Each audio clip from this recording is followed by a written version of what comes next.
Hi friends, সব কেমন আছো? আশা করি সব ভালোই আছো। তো আবারও নতুন একটা ভিডিও নিয়ে চলে এলাম। এটা হচ্ছে ব্রহ্মপুত্র নদীর নদীর মাঝখানে যে পাহাড়টা দেখছো, এটা একটা দ্বীপ।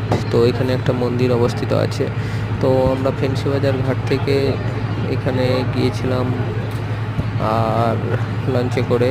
তো দেখো, জায়গাটা খুব সুন্দর জায়গা। তো এইটা আসাম গুয়াহাটি ব্রহ্মপুত্র নদীর মাঝখানে ওই পাহাড়টা অবস্থিত। এখানে একটা মন্দির আছে, খুব সুন্দর জায়গা।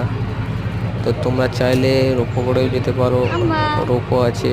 রোপোতে 250 টাকা টিকিট নেবে। তো জায়গাটা খুবই সুন্দর জায়গা।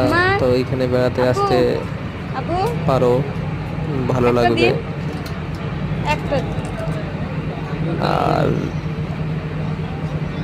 ভিডিও ভালো লাগলে চ্যানেলটাকে সাবস্ক্রাইব করে নেবেন।